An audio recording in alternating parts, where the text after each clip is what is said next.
Good day. This is Tracy Davis here again with the 5-minute faith focus. And we're covering our study with Proverbs. We're taking our Proverbs challenge, 31 days. We will cover the book of Proverbs, a chapter a day. Okay, and so today we're going to be in chapter 3. Now, in going back into chapter 2, something caught my eye, that I forgot to mention was about when Solomon was talking about inclining that ear, telling his son to incline your ear to wisdom and apply your heart to understanding. And if you look at the word heart, in the middle of heart, you have the word ear. Okay, in the middle of here, you have heart. So, I'm sorry, in the middle of heart, you have here. In the middle of here, you have ear. Okay, and so you can see that you need to use your ear to hear. And once you use your ear to hear, then you're able to apply it to your heart. Okay, and so that's very important about listening first so that you can be able to gain that wisdom. And so let's go ahead and dive into chapter 3. Now this talks about like the benefits of wisdom, and he's going to go several verses or lines here talking about the benefits of wisdom all the way from 1 to 26. Okay, and so he's saying that my son, do not forget my law, but let your heart keep my commands, for length of days and long life and peace they will add to you.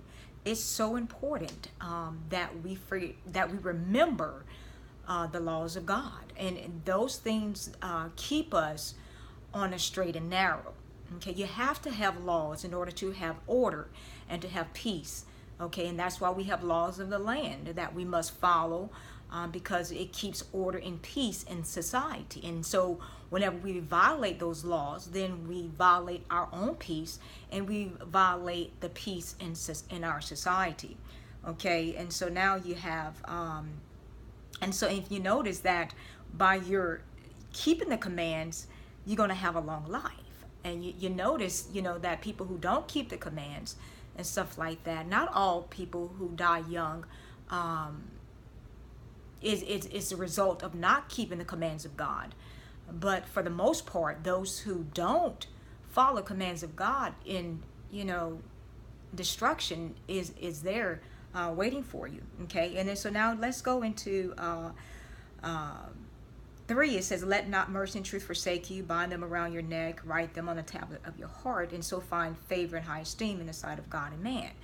Okay, and so when you're doing what's right, then right is going to always follow you, as my mama likes to say. And then look at verse 5. This is a lot of people's favorite verse right here. Trust in the Lord with all your heart, and lean not on your own understanding. In all your ways acknowledge him, and he shall direct your paths. Okay, so he's not saying with some of your heart. It's with everything.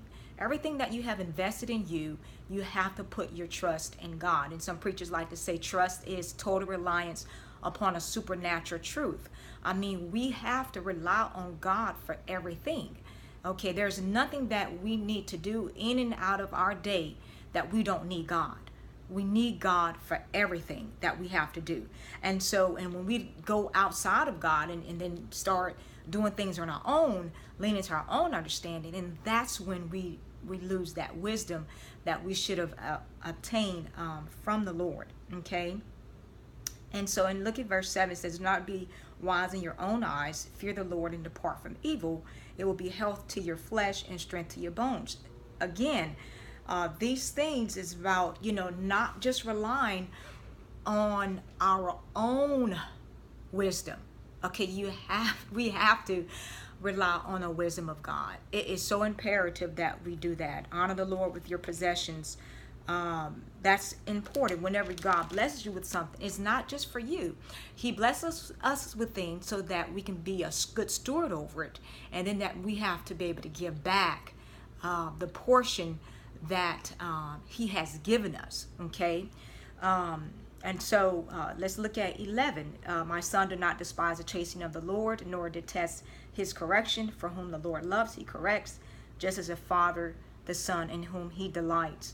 And so listen, this is important right here. We're going to take a little minute on this one because it's so important that parents discipline their children. There's a difference between discipline and abuse. Do not let society dictate you on how you need to rear your children in the fear and the admonition of the Lord, because you will be held responsible and accountable to God for not raising your kids. And when you have to stand before God and give an account and say, well, Lord, well, they said that I can't whip my child, I can't, do such and such, they're going to call the cops on me and all this other stuff. Okay, listen, I would rather get in trouble with man any day than to get in trouble with God. Okay, those are your children. They're not the government's children. Okay, you will be held accountable for not doing what you need to do according to Scripture when it comes down to your child. And if you don't discipline your child, then you're doing that child a disservice. And according to this, you really don't have any love for your child. Because if you love your child and you take delight in your child, you will correct that child and make sure that child is doing what he or she needs to do. Okay, then it says 13, happy is the man who finds wisdom and the man who gains understanding. For her proceeds are better than profits of silver, and her gain than fine gold. She is more precious than rubies, and all the things you may desire cannot compare with her. Length of days is in her right hand, and in her left hand riches and honor. Her ways are ways of pleasantness, and all her paths are peace. She is a tree of life to those who take hold of her, and happy are all who retain her. I love this imagery that Solomon has given his son, because to me it's personifying wisdom, and I like the way he personifies wisdom as being a female. Okay, and then how he mentions that wisdom is a tree of life, going all the way back to Adam and Eve when Eve was deceived. Okay, and she did not use wisdom, she did not use discretion when it came down to having the serpent trick her into taking of the fruit that God forbade, and then also giving it to her husband. Okay, so clearly, and he using this analogy with wisdom as being compared to to riches and silver and gold and rubies and everything. Okay, because just like what Jesus said, man cannot serve God and mammon. All right, mammon, money, is a little God. Money can do a lot of things for us. Okay, and just like God can do everything for us. Okay, and then some people lose sight of God chasing the little God, and so when you do that, you're not using discretion and you're not using wisdom. Okay, now let's look at 19. The Lord by wisdom founded the earth, by understanding he established the heavens, by his knowledge the depths were broken up, the clouds dropped down the dew. Okay, another wisdom. God created the world with wisdom. He used wisdom to create everything. If you just look at the sun, how it comes up, you look at the clouds and what their purpose to do. Okay, everything that God created was done in wisdom. Okay, and it's the same way with us. Now look at 21. My son, let them not depart from your eyes. Keep sound wisdom and discretion, so they will be life to your soul and grace to your neck. Then you will walk safely in your way, and your foot will not stumble. When you lie down, you will not be afraid. Yes, you will lie down, and your sleep will be sweet.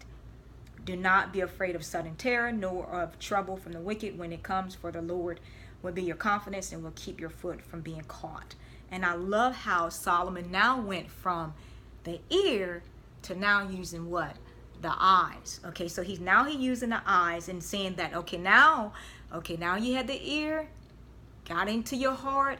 Okay, now, you need to use wisdom with your eyes so that you can see which direction you're going to be going into. Okay, so and then so that's 1 through 26, and then our last segment is we're going to be kind to one another. Okay, so now we have the ear part, we have the eyes. What are we going to do with all that? How are we going to use this to be able to treat our brothers and sisters, and even those who are not our brothers and sisters in Christ, people out in the world? Okay, so do not withhold good from those whom it is due, when it is in the power of your hand to do so. Do not say to your neighbor, come and go and come back, and tomorrow I will give it to you. when you have it with you. Do not devise evil against your neighbor, for he dwells by you for safety's sake. And do not strive with a man without a cause. If he has not done you no harm. And then so, I mean, this is just basically how we treat people. Okay, if you see somebody in need and hurting and stuff like that, then you reach out and you try to give and help as much as you can.